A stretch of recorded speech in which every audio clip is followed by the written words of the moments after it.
Hello दोस्तों, कैसे हैं आप लोग? होपफुली अच्छे होंगे। Very good morning. And now we are talking short forms of computer fundamental. And कुछ बातें हम लोगों ने जानी थी और हम इस वीडियो में कुछ बात जानेंगे। तो ये जानेंगे कि कंप्यूटर का फंक्शन क्या है। Function of computer: data collection, data storage, data processing, data output. ठीक है, तो डाटा कलेक्शन क्या होता है? डाटा कलेक्शन हमारा वह है, is a process of preparing and collecting data to obtain information to keep on record, makes decision and passes information on to the others. जो हम प्रोसेस इसमें डालते हैं वो हमको प्रिपेयर करके, कलेक्ट करके, ऑब्टेन करके इंफॉर्मेशन हमें मशीन के द्वारा पास करता है। जैसे इनपुट हम कुछ डालते हैं तो वो प्रोसेस लगता है आउटपुट से, वो फिर आउटपुट करके देता है, आउट गोइंग इन्फॉर्मेशन देता है। हम इनकमिंग इन्फॉर्मेशन डालते हैं, इनकमिंग डाटा डालते हैं, तो जो कि इनकमिंग इन्फॉर्मेशन डाटा डालते हैं उसको हम इनपुट बोलते हैं, जो हम कंप्यूटर में डालते हैं। इसके बाद वो प्रोसेस करके हमें आउटपुट देता है। तो आउट गोइंग इन्फॉर्मेशन वो हमें ला के देता है। डाटा स्टोरेज वो होता है जो डाटा हम उसमें स्टोर करते हैं, वो लंबे समय तक स्टोर होता है। इसका डाटा स्टोरेज का दो होता है, एक राम होता है, एक रोम होता है। रैंडम एक्सेस मेमोरी और दूसरा रीड ओनली मेमोरी। तो रैंडम एक्सेस मेमोरी में हमारा टेम्पोररी मेमोरी रहता है और रीड ओनली मेमोरी में परमानेंट मेमोरी रहता है। अगर लाइन कट भी जाए तो राम प्रोसेस बंद हो जाता है, फिर से हम उसको रीओपन करते हैं, जबकि रोम में हमारा परमानेंट मेमोरी रहता है। लाइन कट भी जाता है, बीच में आता है, तो जहाँ से वो कटा रहता है वहाँ से वो स्टार्ट हो जाता है। हमारा परमानेंट मेमोरी कौन है? राम। राम नहीं, रोम, रीड रीड वाली मेमोरी। तो रैंडम एक्सेस मेमोरी हो गया, रीड वाली मेमोरी। हम मेमोरी के विषय में जाने, कौन परमानेंट है, कौन टेम्प्रोरी है। अब नेक्स्ट हम डाटा स्टोरेज के विषय में जानेंगे। तो data storage means that it retains digital data use for computing in some interval of time. ठीक है। डाटा प्रोसेसिंग है। Data processing is a process to convert data into information.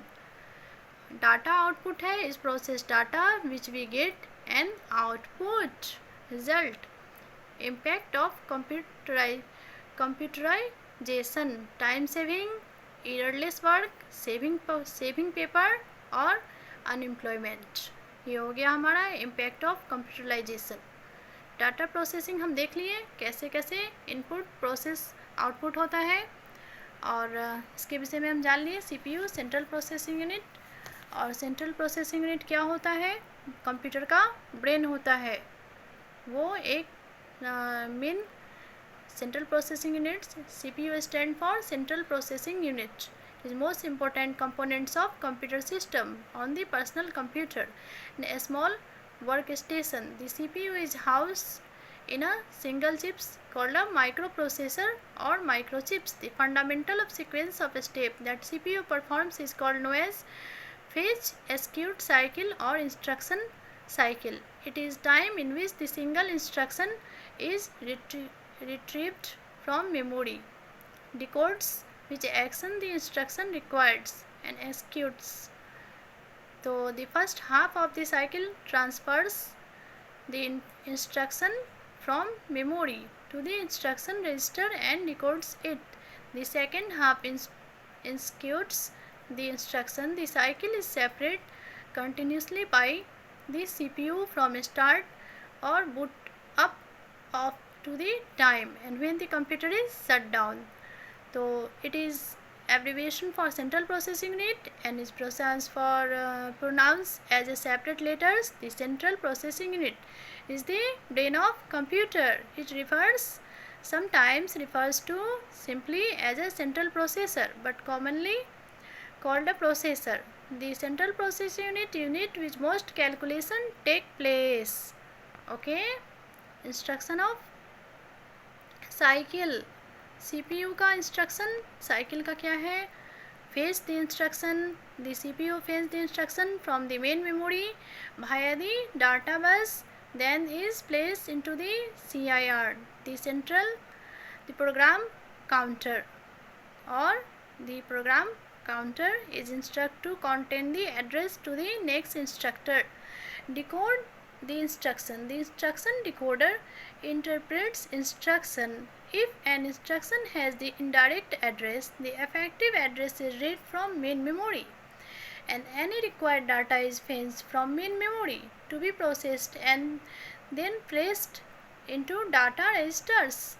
Executes the instruction. The CPU control unit, जो कि CPU जो कि input हम देते हैं उसमें हमारा क्या कहता है, प्रोसेस में CPU मेन इम्पोर्टेंट भूमिका निभाता है. कंट्रोल यूनिट जो कि प्रोसेस डाटा देते हैं, कितना डाटा उसको और फाइंड आउट करके देना है कंप्यूटर को, ये क्या पता करता है, CPU कंट्रोल यूनिट.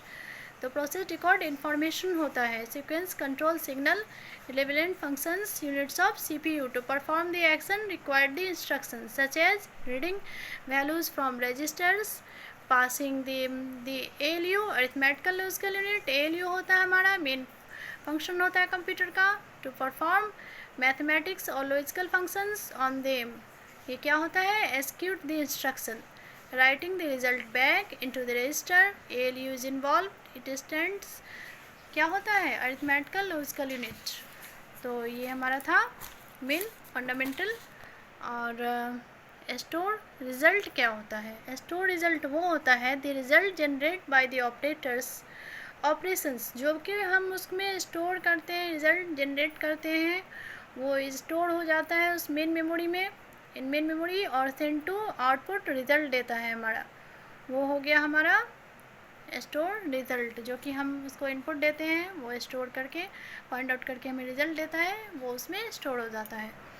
तो ये मेन हमारा है सेंट्रल प्रोसेसिंग यूनिट का. हमारा CPU में मेन भूमिका निभाता है ALU, CPU और मेमोरी, जो कि इनपुट हम डालते हैं. तो ALU, CPU और मेमोरी ये तीनों सर्च करते हैं, और जिसकी किसी प्रोसेस से, CPU की प्रोसेस से. CPU का full form central processing unit, जो कि कंप्यूटर का ब्रेन है. ये फॉलो करता है किसको, ALU, CPU और मेमोरी को.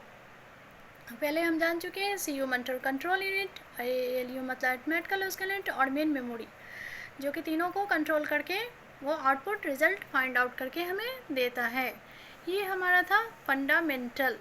ठीक है, तो ये हमारा फंडामेंटल था कंप्यूटर के विषय में दोस्तों. तो अच्छा लगे तो लाइक और सब्सक्राइब बनता है. Thank you.